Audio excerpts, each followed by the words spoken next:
afternoon, everyone, and welcome to today's CMCC webinar on resilience, state of science and practice. I am Silvia Torresan, Senior Scientist at CMCC and the Director of the Risk Assessment and Adaptation Strategies Division. It's a great pleasure to have you all here as we explore one of the most pressing topics of our time, resilience. Today, we have the privilege of hearing from one of the foremost experts in this field, Dr. Igor Linkov. Dr. Linkov is a Senior Science and Technology Manager at the U.S. Army Engineer Research and Development Center, ERDC, and an adjunct professor at both the University of Florida and Carnegie Mellon University. His extensive work on resilience has contributed to improve preparedness, response, and recovery across multiple sectors, including the environment, critical infrastructure, and supply chain. His insights will provide a valuable perspective on how to advance resilience science and translate it into effective policies and strategies. Igor, thank you for joining us and for sharing your expertise with the CMCC community today. Before we begin the seminar, let me take a few time to introduce CMCC and provide some background on the organization hosting this event. So we are happy to celebrate our 20 years anniversary this year.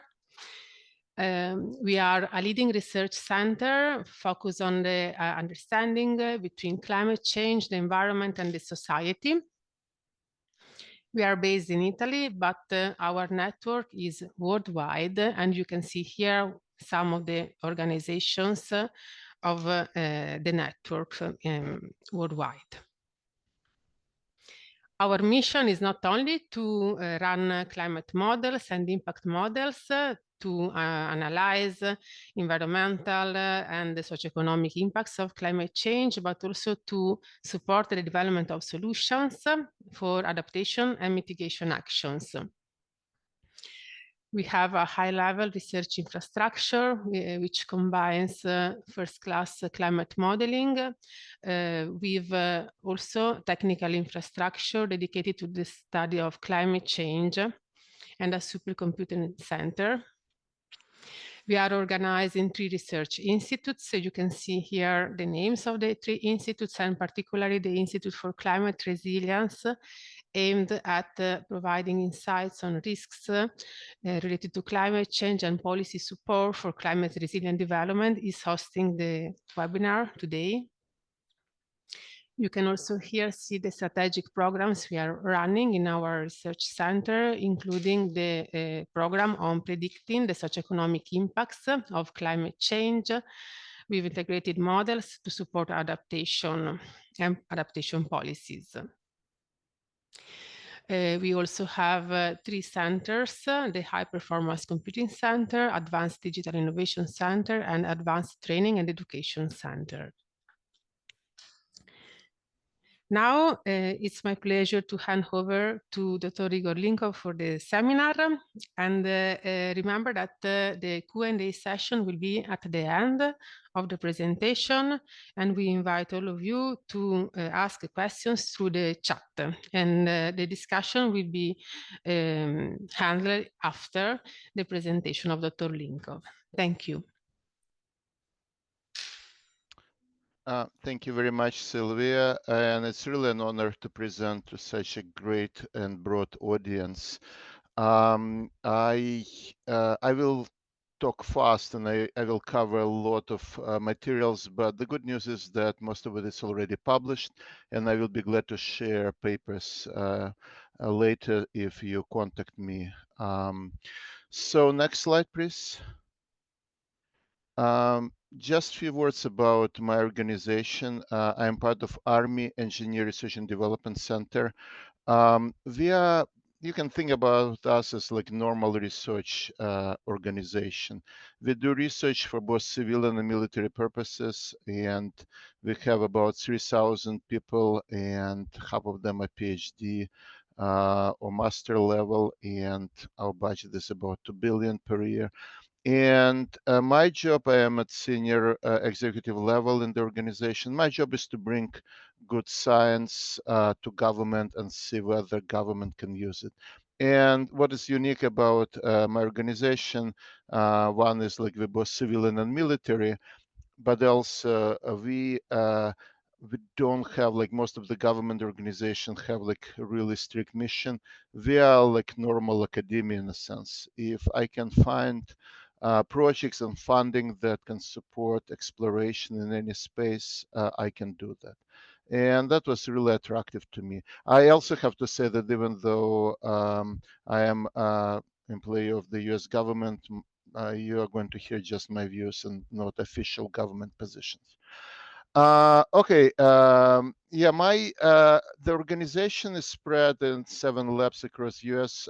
My team is in Boston. It's called Risk and Decision Science Team. I started it about 18 years ago, so we have some 30 people working with me across the organization on many of these issues. And primarily, we are focusing on complex system under disruptions, right? And next slide. Um, I will start with conclusions and summary, and then I will go through the bulk of presentation. So we really, in this area of complex system and disruptions, we really see the world as a complex and adaptive system. And obviously, because it's a system analysis is necessary. While most of what is happening now, including in climate change, is assets level evaluation, right? Now, another big problem that I see is that vulnerability, risk, and resilience often combine in the same categories, but they really should be treated differently. I hope I will be able to convince you that they're different and should have different math. And that's kind of next point, that resilience should be quantified using more like network science tools. While risk is more like probabilistic risk assessment. Resilience is about network organization of complex system and recovery of the network. And finally, efficiency and resilience and sustainability and smartness are all competing with the same pool of money, but they're different and have different economic impact. And you need to really think about how you spend your money. So that will be another point of discussions. So next slide. You see in the nutshell what the key of the issue, right? You usually have system composed with many individual components, and it's natural for us as engineers and scientists to look at one of these components, but they're all interacting, and system approach is absolutely necessary. Next slide. The way we visualize it is representing a complex world of physical, social, cyber components through representation as a model. And you can see in the middle of the slides, you can see the model really interconnected networks. And if I understand which assets drive this issue, whether it's vulnerability or resilience, I will be able to find management alternatives that act on that specific component. Not so much to enhance each of this component, but rather to make the system working. And that's the key issue for resilience, is ability to recover at systemic level. Next slide. How you do that? Well, our work is focused on fusion of heterogeneous information and fusion of social and physical science. And mathematically, you can do it through network science. And on data sites, you need to have graph databases. But that's the approach we're taking, like fusion of multiple networks and utilizing advanced computing, whether we're talking about digital twins, I will be talking about networks and quantum computing in my presentation. Those are all the tools that you need to have in your possession to really address complex system. So that was a summary. Let me now go through a couple of historical examples to illustrate why it's important. Next slide. That's kind of my summary. I will try to go through risk versus resilience. I will try to really talk about compounding threats and risk governance. They're especially relevant to climate change. And I will talk about some of these trade-offs that are important and um, uh, designing for resilience. Next slide. So this is like first a historical example. About whatever 3,000-4,000 years ago, we have Bronze Age, and we have a civilization that achieved a very significant development, right? If you go to Greece, to Crete, to see all these palaces that are 3,000 or 4,000 years old, you're amazed that they have like 3 different sources of water, great art, and all that. What is really interesting, though, that many of the civilization collapsed in the time frame of literally 50 years, right? And climate change was blamed as one of the reasons for the collapse, or pandemics, or some meteorites, or something, or sea people like pirates, basically. But the problem with that interpretation is that all of those threats existed, and this civilization survived millennia, and they dealt with all of that. But why they collapsed in like such a short time? Next slide. So what we've done, we tried to develop a network model, how civilization connected and how they collapsed. So we work with one of the most famous archaeologist, Eric Klein, who studied that civilization. And we basically built a picture of interconnected world that existed at that point. And obviously, people were connected at political level, trade level, social level. They're married to each other. They have diplomatic connections and all that. And what collapse mean? Collapse means that some of the civilization get isolated from each other. So we try to collapse the civilization by removal nodes and links from the network. And it was very difficult to collapse. Obviously, if you remove all nodes and links, you see collapse. But if you remove just a few, they don't. So what we've done, we separated physical and trade, political and trade layer in this case, and click one more time. And what we assume that if civilization disconnected in political layer, or no, go back, in political layer, it's disappeared in trade layer, right? And once we've done that, this is kind of cascading failure, right? What happened in political layer cascade in trade layer, and vice versa. So next slide shows results of this. Yeah, click one more. You can see if you remove one node, most of the network stay connected. If you remove 4 nodes, bottom right, you have really more than 40% chance of the network on being collapsed, right? That's what you expect to see. If you have only one node removed, network is stable. If you remove many nodes, it's collapsing. But what you can see in this simulation, even if you remove 2 nodes, which is like a relatively small fraction of the network, you have two uh, two configuration of collapse of the network. And moreover, one of this configuration was historically plausible. So what it means is that collapse of societal network is obviously low probability, high consequence event, but it's probable, right? It can happen. Moreover, when we start to dig into that, we saw that collapse starts from smaller countries, smaller but connected country. It doesn't start from Egypt of the world, not superpowers. But we obviously, this paper is published. We thought about Ukraine and Israel-Palestine conflict. It's like small countries, small interconnected countries that may result in like big failures. So what is kind of conclusion of this study? Conclusion is that we can if we understand networks, how we connect it, we can manage it. Obviously, if I would be Egyptian pharaoh of the time, I would never suspect that in like 50 years, my country will be collapsed and my power will be gone. And if I knew that it's because of smaller country, I would try to support them, right? So anyway, so that's the message, that resilience of societal connection is really uh, um, based on a network and cascading and compounding threats. So next slide shows another example.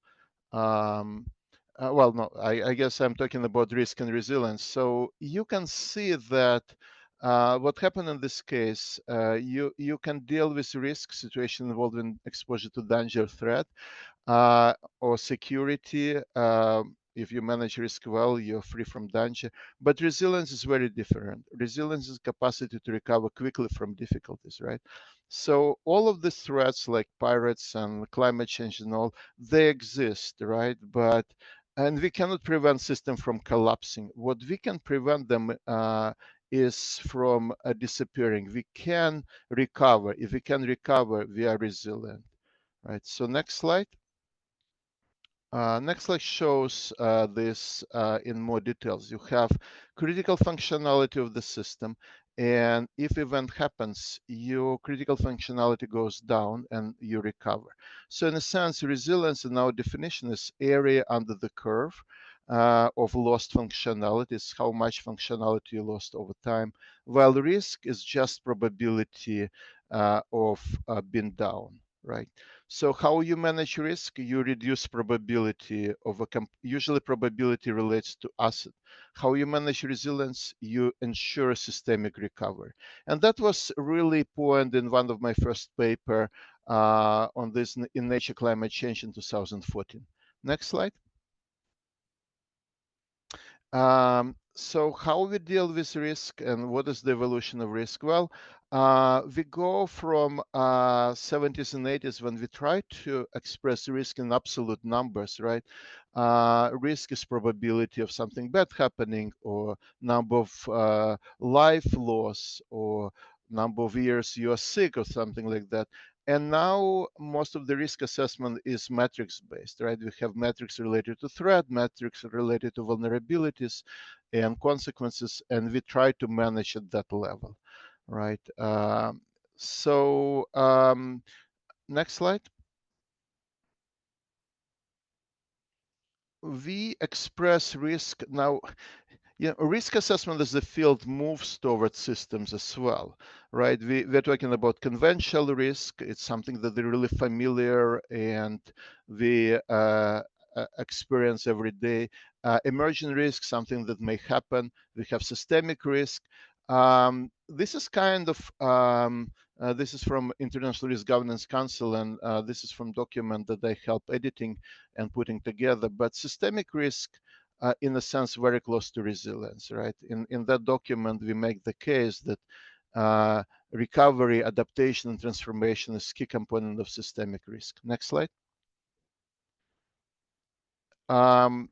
Let me give you an example why a risk is not enough to manage systems, right? And about the time when I started resilience, actually was teaching in Ca' Foscari University, and I was always amazed to see Venice being in the shape, the same, more or less same shape like for 700 years ago. And I learned about a plague, like one of the issues that Venetians brought to civilization, system of public health. So as you may know better than me, plague is originated from China, and in the time frame on only 20 years it reached Venice. Next slide. And in Venice,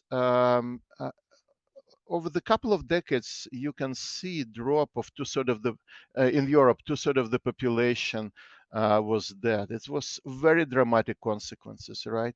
So, and when I was in Venice, I was thinking, like, if I am risk assessor, 700 years ago, what would I do if I have knowledge of the time in my hands? Because we civilization really learn about plague reasons like 200 or 300 years later, and surprisingly, even like a few years ago, that interpretation that the plague was distributed by rodent was questioned. So I would argue we still don't really know how plague was propagating uh, at that time. But next slide, and click a couple of times. If you think about what we knew at that point, we basically, civilization, we thought that plague is sent by God, and that's Venetians developed many churches that really should help in dealing with that. Arguably that probably didn't help much, but the state of medicine at that point was that they saw like skin issues, and they apply metals, which is really doesn't work for plague at all. And it was very interesting also that they thought that plague is distributed by vampires. Vampires was vectors of spread of the disease. And how you manage vampires? Well, you put brick in mouths of dead people, and then they cannot shoot their way out of graves. So that was one of the risk management strategies. So this is a long way to say that with risk assessment and management, we never see or have enough of information to really quantify risk. And little did I know, next slide, that I will be in situation like this brick and mouse when COVID started. I was my state. I live in Boston, and when COVID started, I supported, and my team supported New England, 6 New England states. And COVID started, and we were supposed very quickly. We kind of get to be advising regional administrators, and that's what we did. We really all data analytics come through us. And what I like to show in the next slide, we develop multiple models that predict how COVID evolved. Next slide, please. And if you remember in the early days of COVID, everybody had like own models, and our model was the only government developed model. But I like you to take to the very last wave of COVID, Omicron. And you can see on the left what is called CDC ensemble forecast. It's like a bunch of models that try to predict what is going to happen. And you can see here transition from Delta to Omicron, right? January 2022. And it's new wave. And if you know anything about public health, you would expect number of cases to go up. But in reality, the model predicted that most of the model predicted that cases goes down. Why? Because models are calibrated on the past knowledge. And what is happening in the past is not going to happen in the future. And on the right, you see visualization of that. Like now, you have very little uncertainty, you have very good prediction, but you start to see change in the processes, right? And you can see uncertainty is expanding, and at some point, it's completely wide open for interpretation. Why? Because you change physical processes, and you have very little predictive power about something new. So risk assessment relies on actuarial data to really predict future. Next slide, kind of start to go in, well, next slide is like finishing Venice story, right? The story of Venice is obviously they did something right. What they did right, they separate network of disease propagation, and this is what's core of public health. So they implement resilience measures, right? So they separate patients and physicians through closing. They send people who are sick to lazaretta. They control trades through quarantine. Next slide. And what all of that does, next slide, they really show that this is like separation of the network. So it's local network with protective clause. It's regional. It's community networks through quarantine, and it's regional networks through um, uh, uh, regional networks through quarantine and local networks through Lazaretto Islands, right? So this is, in my modern terminology, is dealing with resilience, implementing resilience-based strategies. Next slide. Obviously, resilience is different from risk. Resilience, at least in government, in US government space, first shows up in Obama executive orders, and it was defined as ability to adapt and recover, which is really resilience for me, but also withstand and respond. So that's a risk, right? So in a sense, what you see in definition of resilience is mix of risk and resilience, right? And this is kind of, next slide, was in my mind kind of detrimental to the field, because in many cases, people who did risk assessment and management said, well, now we call it resilience and keep doing what we are doing. And what is happening now at government level, and I probably need to move faster because I have probably only like 15 or 20 minutes left. This is actually taken from what Army Corps is trying to do. And you can see new progression. Resilience has become written in many guidance. Moreover, I was part of White House committees developing the US National Resilience Strategy. It was released just recently, and Trump administration already said that they plan to revise it. So I hope I will have enough work on that if they get me in that committee. But you can see that from this very top level, US National Resilience Strategy, you have infrastructure resilience, and emergency management resilience. You have climate change resilience, though it's not been popular nowadays. And of course, US Army Corps also has resilience strategies. So you have a family of documents that focus on that. Next slide. Okay, so that was my first part of presentation, like defining concept. Now, how you measure resilience, right? Because again, the big problem is that in world of resilience, everybody is defined it differently. And my dream is that if we have mathematics right, it doesn't matter how we call it. Mathematically, we will use the same language. And I'm actually now working with National Academy of Science in the US to establish a committee that will be doing exactly that. Hopefully they will be able to convene this summer. But in most general sense, resilience can be evaluated through metrics-based approaches. You can have individual metrics, you can connect them in indices or visualize through dashboard. What I'm going to show very briefly is decision analytics that would allow to separate value calls versus what you can measure. Right? If you have an index, you assume that metrics are equally weighted, but that's not necessarily the case. On model-based, and I will be talking a little bit about that, obviously process models are golden standard, but we don't know the processes that govern resilience.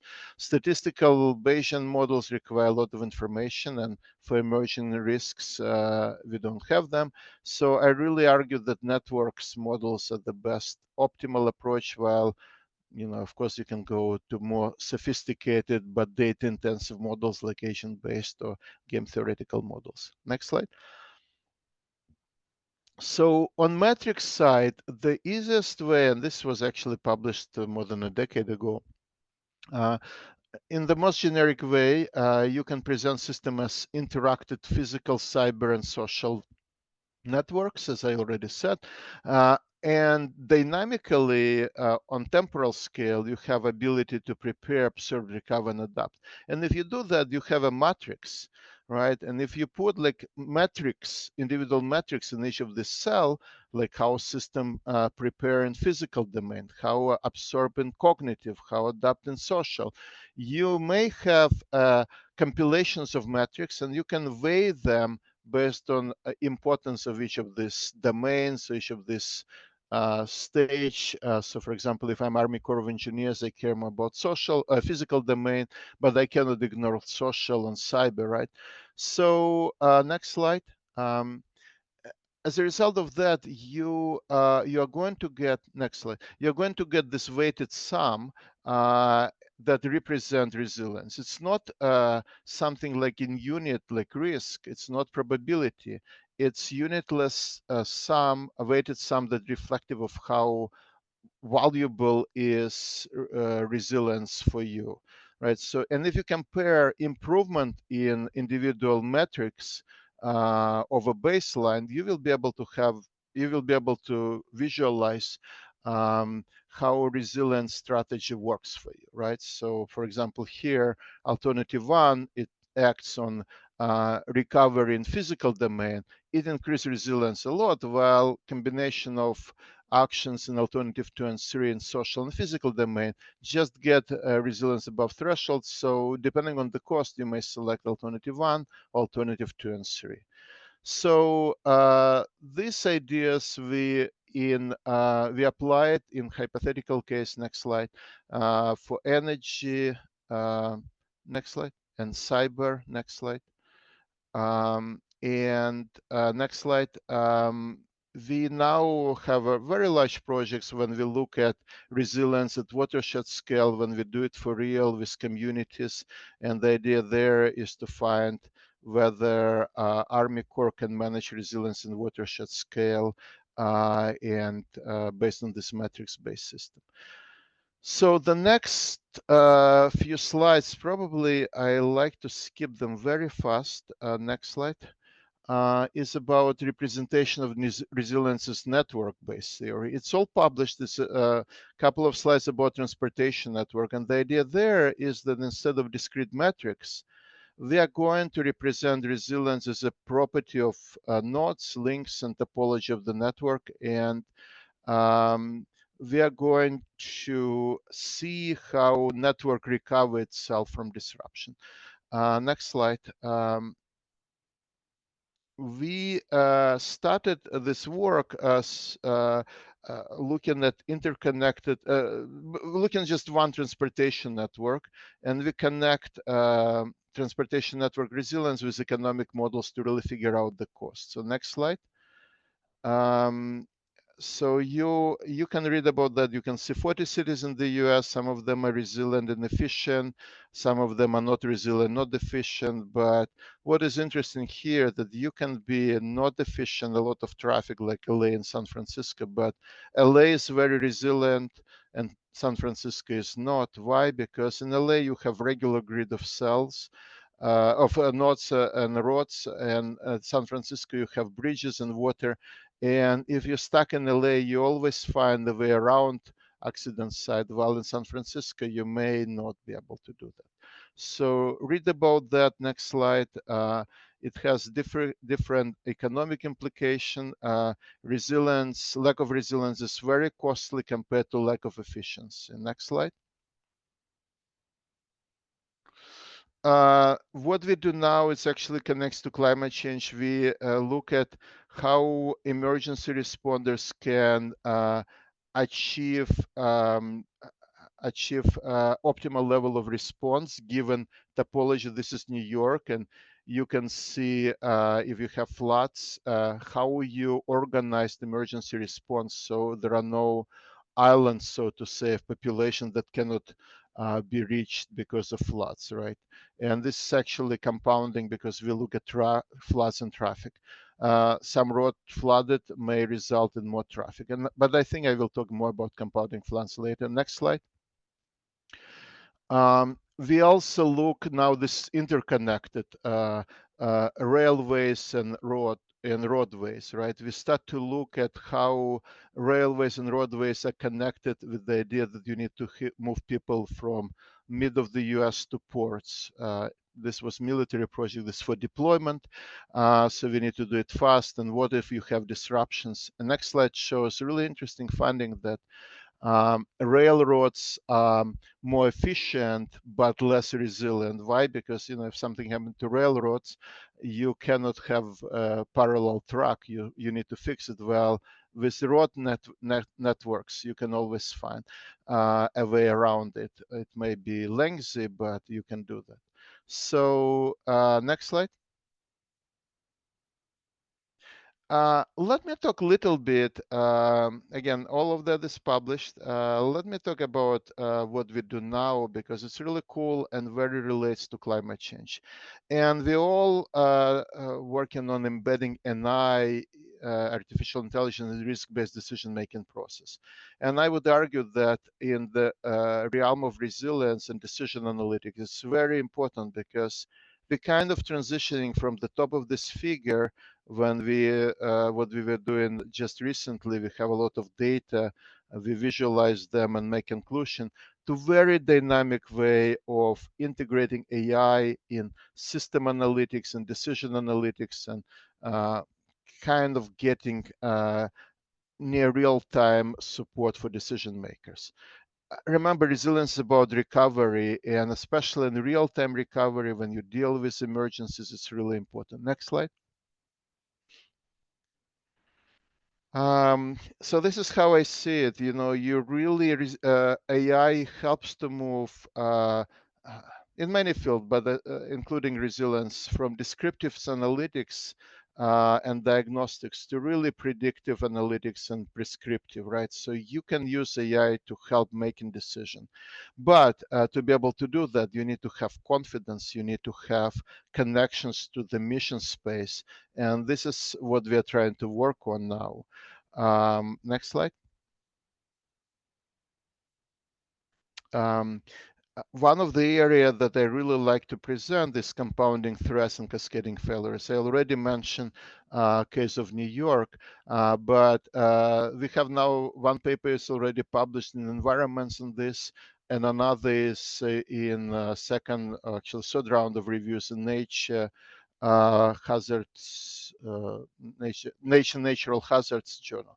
So the problem is that often you have multiple threats that on itself are not too dramatic. Like, you know, remember example of civilizations. You may have climate change, you may have pirates, you may have disease, but together they can collapse system, right? So we recently saw like hurricane and COVID. We had to revise completely our guidance of evacuation from hurricanes during COVID. But you can see that these events together can act in much more severe way. Next slide. So this is cartoon of what is happening. So you have system functional, you have first event, functionality goes down, system may start recovering, and you have second event, so system goes down even more. And then the question is how you analyze all these recovery patterns. So you can go down completely, but you can have different pathway for recovery. And next slide shows one example that we study, wildfire and flood, right? So after wildfire, soil can become hydrophobic, and this can increase in runoff during subsequent rainfall, so which really make flood even more damaging. So next slide. What we've done, we look at database of all natural disasters in the US, and we use artificial intelligence and machine learning to really start to see where the impact of collocated or temporarily separated events are the same from point of view of consequences or not. And what is interesting, next slide, you can see in this case North Carolina. So you can see on the top just flood density. And you know, from a risk point of view, more flood you have, you know, more threat you have, more risk you're going to experience. But look at the bottom one. This is where we see compounding impact, right? Flood and wildfires, right? So you can see that it's not necessarily the most damage is different from where most flood is. And this is really important because this shows to us that you need to really understand compounding impact to really mitigate consequences of natural disaster. So next slide, and this is already published, and California, it's in Nature now, it's more advanced study when we really look at temporal dimensions of that. But I guess I don't have much time left to go through all this. Hopefully you will be able to read it once it's published. And next slide. Yeah, next slide is wildfire, and this is example of quantum computing. I will just say a few words. Next one, next slide. Wildfire is a huge problem in the US and Europe. And quantum computing is really good about solving network separation problem. This is like, there are only a few of problems where quantum algorithm are developed really well. And what we've done here, we look at a hypothetical case of network separation related to wildfires, because how to deal with wildfire, you do prescribe burns so it doesn't spread. And the problem is that if you like to do it in real time, you need to have very fast computations, and even high performance computers are not fast enough. So we were able to show, next slide, that in applying quantum computing, we can optimize recovery from wildfires and in a much better way. Okay, next slide. I'm sorry I'm skipping, but I like to leave 15 minutes for Q&A. This is kind of starting to summarize because really what I have been working on, developing field of resilience that is universal, right? And this is probably the best visualization that I have of resilience science. It's about critical function. Resilience, by definition, is fusion of social and physical science, right? Critical function means it's critical for whom, for what is critical for, a residential house on the beach may be not critical for military installations, right? They have different view on criticality. Like, if I am in my house on the beach, I don't need energy to be restored right away. If I'm running nuclear weapons, I really need to have ability to sustain energy without any fluctuation in power at all, right?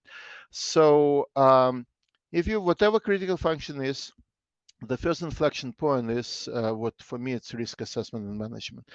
You try to shield system from threat. You try to harden it so it's not vulnerable, with the idea that system doesn't degrade, it stays stable, it stays robust, right? But if you fail in that, if you go out of this green range on the right, which is a normal operating conditions, you may get in this inflection point two, which is crisis, right?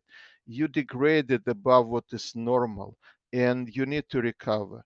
Basically, you are sick and you call a physician, and physician obviously will benefit from learning how you get down, but that's secondary. They will not stop treatment with the idea that they need to figure out exactly what happened to you. It will take time, tests, and all that.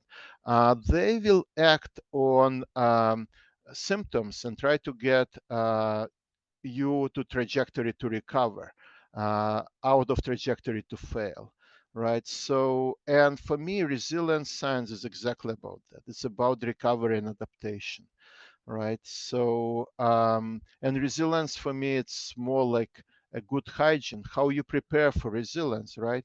Um, we know that if we exercise, if we keep ourselves out of stress and all that, if we have financial stability, we are more resilient than if we are not, right? So similarly, systems that are designed in a way that they have enough um, redundancy, they have good community cohesion, they will perform better.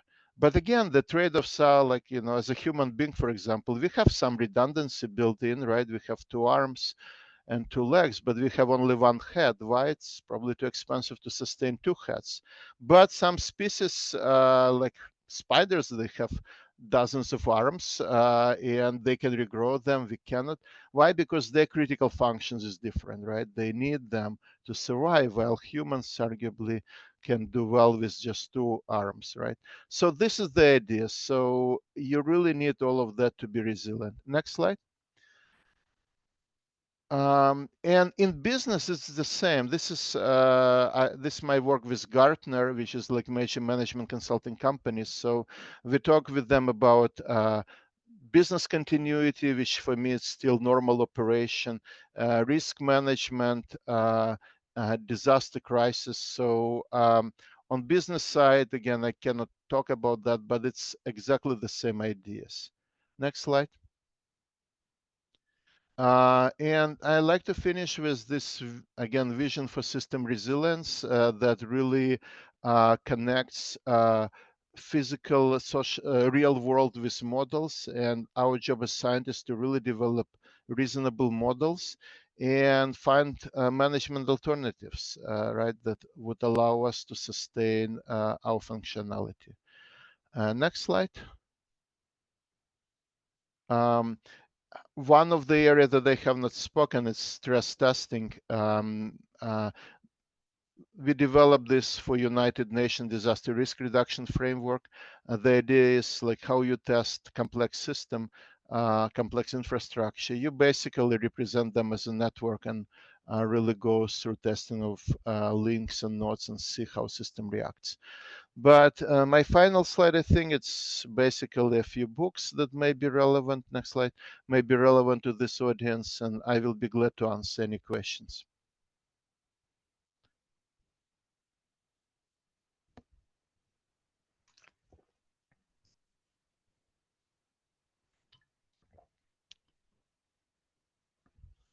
Thank you, Igor. Perfect timing also to conclude your very interesting presentations full of examples and of references where we can also get more insights about the methods and the results.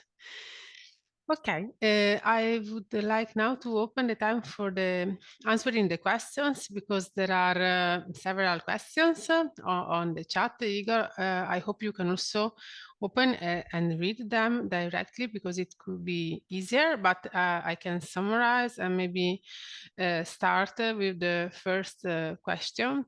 That is, yeah. Yeah, I see them. So in modern time, is it possible to draw a relationship between effective early warning system in advance and risk reduction? Yeah, you can. I think that's kind of the idea. If you have better early warning system, you can reduce more risk, right? But this is back to what I was saying. This is like risk management. You will ensure that the system doesn't degrade. But if it degrades, what are you going to do? Your early warning system will not allow you to recover, right? It's like firefighters, right? Higher you see it, more distance you cover, but fire will happen. These few minutes that you gain by, good early warning system, this is cartoon, of course. Um, it may be important, it may save lives, but fire will still happen, right? So people will still die, building will still be degraded. So the question is how you deal with that. So for me, resilience is not necessarily ability to see fire earlier, but rather immediately start recovery process, right? So because fire will happen and you need to recover. I hope I answer. Recovery at system level. What is the system is not worth saving? Yeah, that's one second. What is the system is not worth saving in some groups' view? Could this lead to using collapse to change the system? Yeah, I mean, managed retreat, for example, at some point, Miami will not be worth saving just because it will be too expensive. But this is again, remember, resilience defined as related to critical functions. And if critical function is to save people within specific budgets, obviously you will start to consider managed retreat, but you should plan for that, right? I didn't have time to talk about that. You should either plan system to be resilient, but you also need to plan for intervention, right? So managed retreat is intervention that will allow for resilience from point of view of getting people out of the harm wave when we cannot ensure their safety. Okay. How do you quantify the impact of alternatives on the resilience metrics? Well, so I think for me it's other way around, right? You measure resilience through the metrics, and alternatives, what alternatives do, they change metrics, right? One metrics may be a number of generators that you have in your house to deal with energy blackout, right? So you have 0, 1, 2 generators. Like obviously 2 generators is really good, but the problem is that if you look at other metrics, you like metrics like how often you maintain your generators, how often you exercise, right? Just having a generator doesn't mean that you will get energy when you need it. You need to maintain it in a good shape. You need to know how to run it. So for me, metrics reflective of resilience and reflective of what you can do. Like, do you need to have a generator in your house, right? Or do you need to have generator physically present, or do you need to have a contract electrician who can bring you a generator if you need it? Right? This is like different issues and different implementations. So for me, this is where you start talking about resilience, right? What is better, to design your house to have a generator? It will be more expensive, and you need to maintain it. You need to train yourself to run it, or would you rather to have electrician on a contract who come and fix it for you, right? Depending on what you need, right? You may select one or another. Okay, next one. What do supply chain practitioners in private sector not know about resilience that they should know and doing now in the age of uncertain? I have very large project on supply chain resilience with DARPA, and I'm actually represent US in NATO supply chain working group. What I can say is that supply chain resilience is extremely important, but supply chain as the field is now focused on supply chain illumination. Very little analytics is done. And for me, in supply chain, the question is not whether you have vulnerability, right? Most of the people equate vulnerability and risk with country of origin.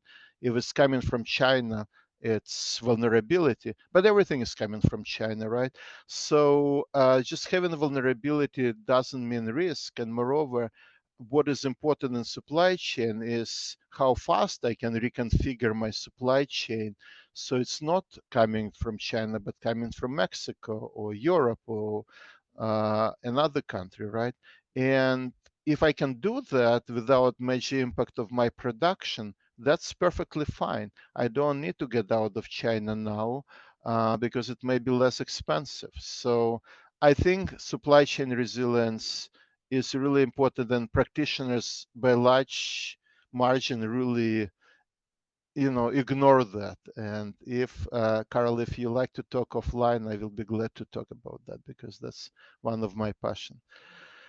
Okay, next question. Have you ever approached resilience to drought? How would you measure it?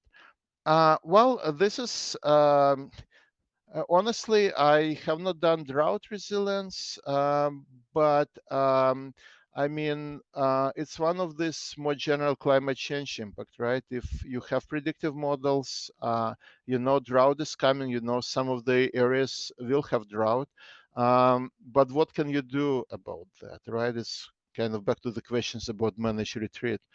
If you can enhance your functionality by bringing water one way or another when you need it, that's a resilience measure. If you cannot do that, if it's too expensive, you have to change behavior of people so they know how to escape. They may live in that area when wet season and not live in dry season, or they move altogether. So I think that's kind of what comes to my mind. You are doing amazing work. Thank you. Central repository. Yeah, thank you for a very nice message. The best is to go to my Scholar page. We literally try to publish everything, even small ideas. So I have some 500 publications. So many of them available. If not, I will be glad to share. So other studies about factoring fairness and resilience strategies. This is kind of moving to team resilience, social resilience, and I've done some of that work. We have published papers about you know, what diversity means for resilient team and all that. But I guess for me, the basis for that is complementarity of tasks and methods, right? Cultural or ethnical diversity is part of that, but for me, it should be just one metrics in the context of diversity of skill, diversity of areas, diversity of occupation and all that. So I think, yeah, we've done that, and there are a couple of papers they will be glad to show. It seems like mapping of critical functions important early step. Do you have suggestion of how planners and managers can map critical function? Yeah, so the way we do that, and again, this is like very different from risk. With risk, you basically map system and you try to find assets and you assess assets vulnerabilities, and you try to shield assets from threat or harden them so not vulnerable. The first question in resilience is how to map critical functions. The way we do that, and this kind of goes back to the steered stress testing framework, we have interviews with stakeholders. We try to understand what is important for them. Right, so a good cartoon that we use for United Nations, for example, you know, if you take country like Sri Lanka, you understand that key for Sri Lanka is tea production. But the question of how you sustain uninterrupted tea production, do you invest in energy, water, transportation, agriculture? That's really a more difficult question to answer, right? So mapping all these critical functions and their connections is really important, and it can be done through a series of interviews or other tools. You can, what I'm trying to think about now is how to use AI to do that, right? So that might be interesting. Are there any resilience metrics used specifically to determine whether a system is autopoietic? You know, I don't know what autopoietic means, so I will skip it. Any resilience metrics? Thanks. Well, we have several papers on resilience metrics in different domains, so they were conceptual. We have cyber, energy, infrastructure, so I will be glad to share those papers. But fundamentally, resilience metrics, unlike risk metrics, are focused on ability to recover. So it may be time to recover and metrics related to ability to recover, like, you know, do people exercise emergency preparedness? Do they know other evacuation routes are mapped? So all of those are kind of metrics that would help you to recover from disasters, right? Resilience in a system we are not good to predict looks really expensive. Where should we spend resources when? Yeah. So you're absolutely right. Resilience is expensive, but risk management is also expensive, right? So, for example, as an Army Corps, we try to buy down hurricane risk, and we invest everything in risk management, and we're still recovering from Katrina and Sandy hurricanes that happened 20 years ago, 10 years ago. Why? Because the system we design are not necessarily recoverable. So yeah, resilience requires investment, but we should really understand that, and we should really do trade-off of investment in risk and investment in resilience, or doing nothing, right?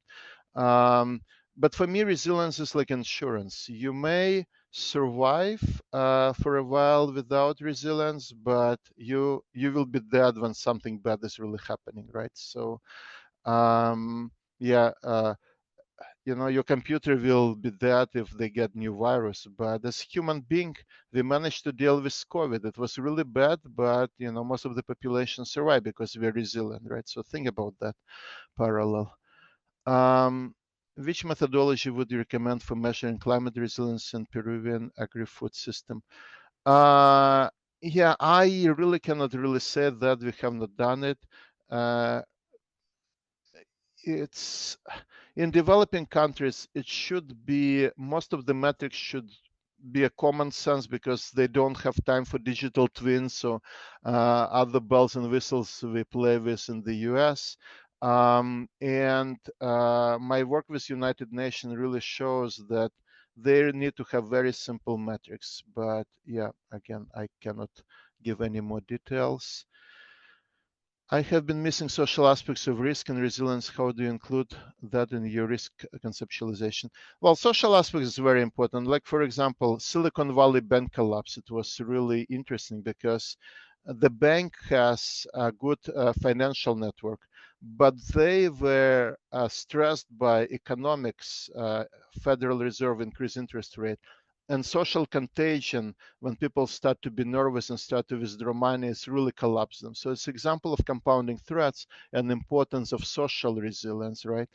Another example that I'm working on is gerontology, how we as Asian population recover from disruptions. So what is called social determinants of health are really important. It's your ability to recover in old age is more about your social network and your money rather than about your clinical picture, because you need support infrastructure to recover. So I hope I answered, but it's really important question. Essential amount of the resilience the system recovers to higher level of performance. How important? Yeah, I mean, in resilience, you are not necessarily need to recover to the same level. You can be better, you can be different. And you know, adaptation is learning from disruptions. You need to do that. Do you have additional good example of solid scientific evidence about returns benefit? The problem is that we are not collecting examples about successful recovery, right? We try to collect example, like we know how building will collapse if you expect earthquake. We don't collect information how fast we can recover from earthquake, right? So you know, we need to start doing that. Presentation. I will share slides through Silvia. A very precise model of single system transport system versus model system of system dynamics. I really believe that resilience is more about interconnected systems, right? Because as Silicon Valley bank collapse shows, that you can manage your system really well, but it will collapse because somebody else is doing, like CrowdStrike in the US. Simple software bug collapsed like healthcare infrastructure and resulted in damage of multiple $1 billion and human lives. So if your healthcare infrastructure, do you really need to take ownership of software updates? No, but you need to think about how this disruption can result in your ability to recover.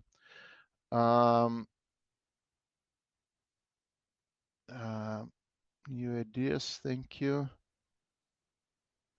Need strong cooperation, agree.